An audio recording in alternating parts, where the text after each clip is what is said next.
Hello everyone, welcome to Areva Genius, and today we are going to discuss chemistry previous year question. This is my introduction. I am Neetu Barnawal. I have done BTech in Electronics and Communication branch and I have qualified the exams RRB JEE, SSC CGL, Intelligence Bureau, SSC post selection. So before starting the lecture, this is the question of the day of previous lecture. So मैंने पूछा था कि by product of soap क्या होता है. So answer is glycerine and I am glad कि बहुत सारे स्टूडेंट्स ने रिप्लाई किया है. इनमें से कुछ हैं अदिति, रजत, आदर्श. सो आई जस्ट वांट कि आप लोग रिप्लाई करते रहें और अगर आप रिप्लाई करते हैं तो आपको चीज़ें याद रह जाती है. और अगर आपको कोई डाउट है तो आप कमेंट सेक्शन में कमेंट कर सकते हैं या मेरे टेलीग्राम चैनल का लिंक दिया हुआ है, आप टेलीग्राम ज्वाइन कर सकते हैं और वहाँ पे डाउट भी पूछ सकते हैं और क्विज भी दे सकते हैं. ओके, तो चलो क्लास स्टार्ट करते हैं. This is the question number 1. Which is not a sub atomic particle of an atom. अब इसके बारे में सबको पता होगा ऑलमोस्ट, पर फिर भी मैं एक बार एक्सप्लेन कर देती हूँ. ओके, सो हमने हीलियम एटम का एग्जांपल लिया हुआ है. ठीक है, अब यहाँ पे इलेक्ट्रॉन जो है वो आउटर सेल में घूम रहा है और ये न्यूक्लियस है, इसमें न्यूट्रॉन है और प्रोटॉन है. ठीक है, तो यहाँ पे हम जानते हैं कि यहाँ पे नॉट पूछा गया है. नॉट पूछा गया है तो न्यूट्रॉन तो होगा, इलेक्ट्रॉन भी होगा, प्रोटॉन भी होगा. तो आंसर क्या हो जाएगा? Option C. Coming to the next question. Which solution is use to treat bee sting. अब लेमन जूस जो है वो एसिडिक होता है, इसमें सिट्रिक एसिड पाया जाता है. मिल्क जो होता है वह एसिड होता है, इसमें लैक्टिक एसिड पाया जाता है. विनेगर में एसिटिक एसिड पाया जाता है और बेकिंग सोडा जो है वो बेस है. अब अगर बी स्टिंग की बात करें तो बी जो है मधुमक्खी, वो जब काटती है तो वो एसिड रिलीज करती है, that is formic acid. Okay, और हमने रिएक्शन जानते हैं कि एसिड और बेस मिल के जो है वो सॉल्ट बनाता है और एक न्यूट्रल रिएक्शन फॉर्म होता है. ठीक है, तो ये तो एसिड काटने से फॉर्म हो गया. अब अगर हम इसमें बेस अप्लाई कर देते हैं तो जाहिर सी बात है न्यूट्रलाइजेशन हो जाएगा और हमें रिलीफ मिलेगा. ठीक है, तो न्यूट्रलाइजेशन करने के लिए हमें बेस चाहिए, तो लेमन जूस एसिडिक है, आंसर नहीं होगा. मिल्क भी आंसर नहीं होगा, विनेगर भी आंसर नहीं होगा. ऑप्शन डी बेकिंग सोडा जो है वो आपका आंसर हो जाएगा. तो अगर बी स्टिंग या आंट स्टिंग कुछ भी बोला जाए तो आप जो है वो चूज करेंगे क्या? जो भी बेस होगा वो आपका आंसर हो जाएगा. Okay, next question is the mass number of an isotope of an element is 298. Its nucleus has 189 neutrons. What is atomic number? So mass number जो है वो A से रिप्रेजेंट किया जाता है और ये होता है प्रोटॉन और न्यूट्रॉन का सम. ओके, अब यहाँ पे मास नंबर जो है वो 298 गिवन है, प्रोटॉन हमें पता नहीं है और न्यूट्रॉन जो है वो 189 है. ठीक है, तो यहाँ पे 298 से 189 को सब्ट्रैक्ट कर देंगे तो हमें प्रोटॉन मिल जाएगा और प्रोटॉन जो है वही आपका एटॉमिक नंबर को रिप्रेजेंट करता है. और एटॉमिक नंबर किससे किस अल्फ़ाबेट से दिखाते हैं? जेड से दिखाते हैं. ओके, सो आंसर क्या हो जाएगा? इसको सब्ट्रैक्ट कर दो इससे और आंसर हो जाएगा 109. Okay, next question. Give an example of salt which gives an aqueous solution of pH less than 7. अब आपको ऐसा बताना है इसमें से 4 जिसका pH लेस देन 7 हो.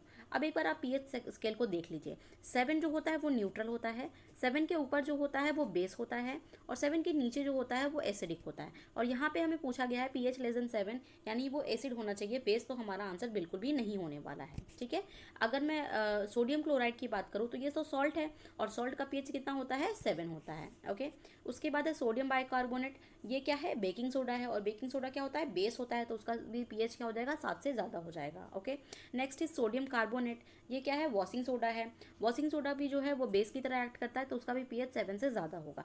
तो हमारा आंसर क्या हो जाएगा? अमोनियम क्लोराइड हो जाएगा और इसका pH जो होता है वो 4 से 6 के बीच में लाई करता है, 4 से 6 के बीच में. तो इसका यही आंसर हो जाएगा option A.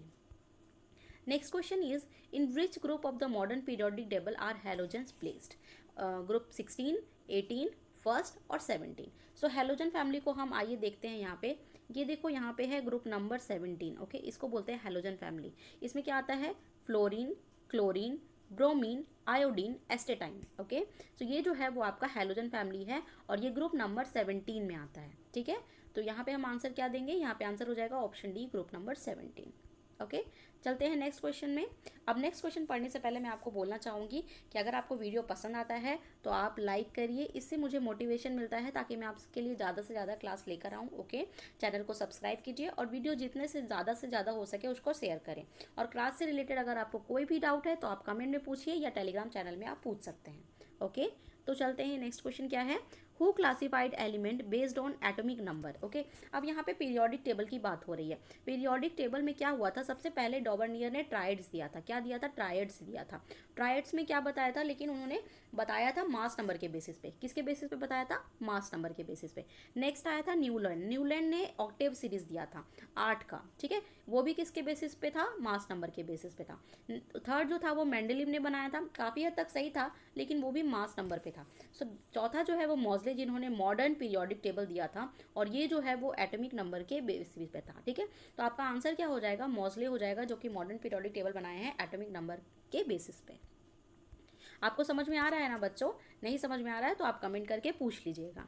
Okay, so the next is the correct formula of calcium hydroxide is, ये option A, option B, option C, option D. अब देखो यहाँ पे क्विक लाइन जो है वो क्या है? CaO, और स्लैग्ड लाइन जो है वो CaOH होल ट्वाइस, जिसी को बोलते हैं कैल्शियम हाइड्रोक्साइड। और जब इसको कार्बोनेटेड करते हैं तो ये लाइमस्टोन बन जाता है। Okay, so basically quick line से स्लैग लाइन जाने के लिए हमें क्या करना पड़ता है? वाटर को ऐड करना पड़ता है। ओके, सो बेसिकली यहाँ पे जो पूछा गया है वो calcium hydroxide, that is slag line, और इसका फॉर्मूला आप देख रहे हैं। तो आंसर क्या हो जाएगा? Option C, CaOH whole twice. और ये जो है रेलवे एग्जाम में बहुत इंपॉर्टेंट क्वेश्चन है। ऑलमोस्ट इसको घुमा फिरा के किसी भी तरीके से पूछा जा सकता है। कभी आपसे पूछा जाएगा कैल्शियम हाइड्रोक्साइड में क्या फॉर्मूला है, तो आप ये आंसर करेंगे। कभी आपसे पूछा जाएगा कि स्लैग लाइन का क्या फॉर्मूला होता है, तो भी आप आंसर ये करेंगे। कभी आपसे फॉर्मूला दे दिया जाएगा और पूछा जाएगा कि ये स्लैग लाइन है या क्विक लाइन है, तो आपको याद रखना है दोनों का formula. Slaked lime CaOH whole twice and quicklime is CaO, दोनों आपको याद रखना है। Okay, so the next question is 5 to 8% of acetic acid is called glacial acetic acid, vinegar, ester और ethanol। बेसिकली जो क्या है, ये एसिटिक एसिड का फॉर्मूला है। एसिटिक एसिड में इथेनोइक एसिड होता है। कौन सा एसिड होता है? Ethanoic acid, that is CH3COOH, ethanoic acid, ठीक है। और ये जो है वो किस में पाया जाता है? एसिटिक एसिड, ये विनेगर में पाया जाता है। तो ऑप्शन बी आपका आंसर हो जाएगा। और ये सब मोस्ट इंपॉर्टेंट क्वेश्चन है जो रेलवे अक्सर रिपीट करती रहती है, चाहे वो ग्रुप डी का पेपर हो, ALP का पेपर हो, या RRB JEE का पेपर हो, कोई भी पेपर हो, इसमें क्वेश्चन रिपीट होता रहता है। Next question is which property of metal enables production of metallic foils. अब मेटेलिक फॉइल से आप क्या समझते हैं? हम जब फूड जो है, जब लंच लेकर जाते हैं तो हम चाहते हैं कि लॉन्ग टाइम तक फूड फ्रेश रहे, तो हम एल्यूमिनियम की फॉइल यूज़ करते हैं, राइट। तो ये एल्यूमिनियम से ही बनाया जाता है। तो एल्यूमिनियम से जब एल्यूमिनियम का फॉइल हम बनाते हैं तो वो उसकी कौन सी प्रॉपर्टी है? ये जो है ये प्रॉपर्टी है मैलिएबिलिटी। अब मैं चारों प्रॉपर्टी डिस्कस कर देती हूँ। मैलिएबिलिटी का मतलब होता है कि किसी को हैमर से पीट पीट के एक शीट की तरह बना देना। ओके, नेक्स्ट है डक्टिलिटी। डक्टिलिटी का क्या मतलब है? कि हैमर से पीट के उसको वायर के फॉर्म में बना देना, एक वायर के फॉर्म में। Next is sonority. सोनोरिटी का मतलब होता है कि जब हम किसी मेटल को पीटते हैं तो उससे आवाज़ आती है, उसको बोलते हैं सोनोरस या सोनोरिटी। जैसे आयरन हो गया, कॉपर हो गया। कंडक्टिविटी का मतलब क्या होता है? कि इलेक्ट्रिसिटी का जो है वो कंडक्टर है। जैसे कॉपर हो गया, गोल्ड हो गया, सिल्वर हो गया, ये सब जो है इलेक्ट्रिसिटी का क्या है? कंडक्टर है। ओके, तो यहाँ पे आंसर क्या हो जाने वाला है? Answer is option A, malleability. Next question is the ratio of mass of hydrogen to the mass of oxygen is always 2:1, 1:8, 8:1, 1:2। So basically क्या है, ये क्वेश्चन कहाँ से पूछा गया है आपका? लॉ ऑफ कांस्टेंट प्रोपोर्शन से पूछा गया है। किससे पूछा गया है? Law of constant proportion. अब इसका मतलब क्या है कि अगर हम हाइड्रोजन और ऑक्सीजन की बात करें तो हम वाटर का फॉर्मूला लेंगे H2O। अब हाइड्रोजन का मास कितना होता है? 1, और 1:2, क्योंकि 2 एटम है हाइड्रोजन का, और H2 क्या हो जाएगा? 16। ऑक्सीजन का एटॉमिक मास कितना होता है? 16। तो ये क्या हो जाएगा? 2:16। और जब इसको हम सिंप्लीफाई करेंगे तो 2 1 जा 2, 2 8 जा 16। तो रेशियो क्या होने वाला है? 1:8 होने वाला है। और ये हमेशा फिक्स होता है, इसीलिए लॉ ऑफ कांस्टेंट प्रोपोर्शन या लॉ ऑफ डेफिनिट प्रोपोर्शन दिया गया है जोसेफ प्राउस्ट के द्वारा, और उसी से बेसिस ये क्वेश्चन है। Okay, so next question is which of the following can exist in solid, liquid and gaseous form. अब जो पीरियोडिक टेबल होता है उसमें क्या होता है कि एक तरफ मैं पीरियोडिक टेबल आपको दिखाती हूँ, फिर आपको एक्सप्लेन करती हूँ। Look, this is metals. Okay, और ये जो जिगजैग लाइन है वो है मेटलॉइड, और इधर जो सारा पार्ट है वो है आपका नॉन मेटल, ठीक है। और इसी नॉन मेटल में हैलोजन्स है, ठीक है। अब हैलोजन की बात करते हैं तो देखो, जो फ्लोरीन और क्लोरीन है वो क्या है? गैस है। ब्रोमीन और आयोडीन क्या है? ब्रोमीन जो है वो लिक्विड है। ब्रोमीन क्या है? लिक्विड है, और वो रूम टेम्परेचर पे लिक्विड होता है। और आयोडीन और एस्टेटाइन जो है वो क्या है? सॉलिड है। सो आप कह सकते हैं कि नॉन मेटल एक ऐसा चीज़ है जो कि गैसियस फॉर्म में भी होता है, लिक्विड फॉर्म में भी होता है, और सॉलिड फॉर्म में भी होता है, ठीक है। अब चलते हैं उस क्वेश्चन पे जो क्वेश्चन अभी पूछा गया था, ठीक है। तो विच of the following can exist in solid, liquid and gases forms? Metalloids, inert element, non metal और मेटल्स। अब आप देखो ये हैलोजन वाला जो कैटेगरी आता है वो किस में आता है? नॉन मेटल में आता है, तो इसीलिए इसका आंसर क्या हो जाएगा? Option C, non metal. यहाँ से एक और क्वेश्चन बनता है रेलवे से कि रेलवे पूछती है कि कौन सा नॉन मेटल ऐसा है जो कि लिक्विड होता है रूम टेम्परेचर पे। तो ब्रोमीन ही ऐसा है नॉन मेटल है जो कि लिक्विड होता है रूम टेम्परेचर पे। और अगर हम मेटल की बात करें कि रूम टेम्परेचर पे कौन मेटल लिक्विड होता है, तो वो मर्क्यूरी होगा। तो आपको ध्यान देना है क्वेश्चन में कि मेटल पूछा गया है या नॉन मेटल पूछा गया है। ओके, नॉन मेटल पूछेगा तो ब्रोमीन आंसर हो जाएगा, और मेटल पूछेगा तो फिर मर्क्यूरी आंसर हो जाएगा। ओके, नेक्स्ट क्वेश्चन में चलते हैं। The chemical formula of which of the following element is derived from the Latin word. अब लैटिन लैंग्वेज में जो है वो पूछा जाए तो क्लोरीन का, कार्बन का, आयरन का या एल्यूमिनियम, किसका जो है वो लैटिन वर्ड में है। अब देखो यहाँ पे कुछ ये टेबल है जो आपको थोड़ा सा ध्यान रखना है, नाम याद नहीं रखना, बस ध्यान रखना है कि हाँ ये सब जो है लैटिन वर्ड से लिया गया है। एंटीमनी का है सिटिवियम, कॉपर का है क्यूप्रम, गोल्ड का है ऑरम, आयरन का है फेरम। तो आप देख सकते हैं कि यहाँ पे आयरन का फेरम है, तो इसीलिए यहाँ पे आंसर क्या हो जाएगा? Option C, iron. तो आपको ये सारा चीज़ ध्यान रखना है। Okay, next question is most commonly used rubber vulcanisation agent is bromine, platinum, sulphur और एल्यूमिना। सो सबसे कॉमनली यूज्ड वल्कनाइजेशन जो है वो जो होता है वो किसके बेसिस पे होता है? उसका एजेंट जो होता है वो कौन सा होता है? सल्फर होता है। तो यहाँ पे आंसर क्या हो जाएगा? ऑप्शन सी हो जाएगा।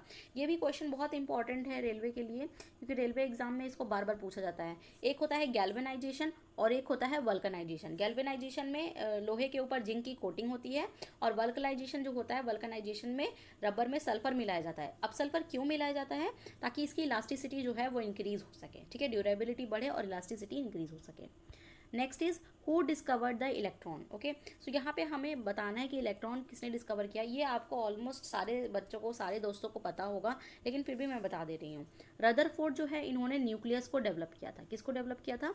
न्यूक्लियस के बारे में बताया था कि न्यूक्लियस होता है।